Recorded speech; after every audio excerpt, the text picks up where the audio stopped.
This is Ben Love, editor of Tiger Rag Magazine, anchoring our coverage of LSU versus West Virginia on the BBI Tiger Rag Game Day page.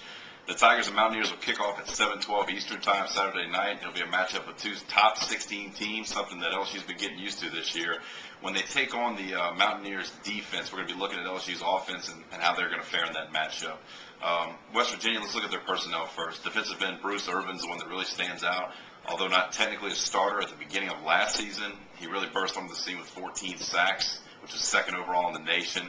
A guy that really knows how to get after the passer in that 3-3-5 system that Jeff Castile runs. Castile, he's been a defensive coordinator there since before Bill Stewart was even there. This is his 11th year in Morgantown, meaning he was an original Rich Rodriguez hire in 2001.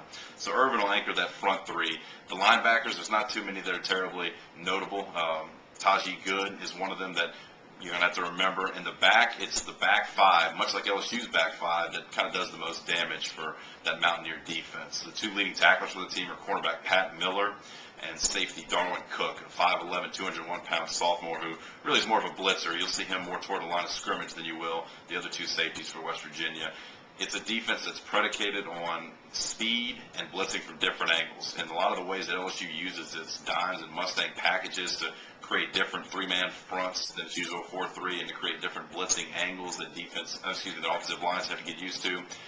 West Virginia kind of uses the same principles in the way they get after the passer and try to stop the run with the run blitz. And against LSU's offense, they're going to have to, because LSU, in my opinion, continues to line up in that seven-man front a lot of times with two tight ends, has an I formation with a lot of James Stampley and some J.C. Copeland at fullback, and they're going to be able to pound away, or they're going to try to pound away, I think, at least at first, on this defensive front, this three-man defensive front of West Virginia.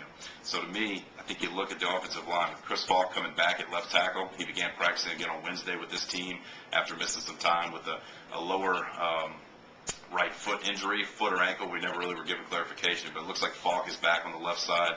Will Blackwell still looks to be in favor starting at right guard, although he was pulled at the end of the game for Josh Williford after Blackwell drew two penalties on one drive late in that third quarter against Mississippi State. So the front five is back intact. Will Blackwell has a chance to maybe get in there and play a little bit. La'el Collins still playing at left guard. He'll be behind T-Bob Hebert. No reason to think he'll play unless they start to really get up on this team. He hasn't been a part of the 5- or 6-man rotation to start this season. And then Greg Shaw will continue to back up the left and probably right tackle spots. At wide receiver, LSU gets Russell Shepard back. So it'll be interesting to see the dynamic of how they split touches between Shepard and Odell Beckham, who's coming on, leads the team with 15 receptions. 5 a game is a pretty good number for a true freshman in an LSU offense that hasn't been necessarily known for flinging the ball around of late. So Beckham's been strong. It'll be very interesting to see how much Shepard is used. And obviously Jared Lee, quarterback, will continue to do the things he's done. He's only throwing for about 150 yards a game, but in this LSU offense, it's what they needed to do because he has 3 touchdowns versus only 1 interception. So if he continues to kind of reel in the 2008 moments, Jared Lee can continue to be an extremely efficient quarterback for this team.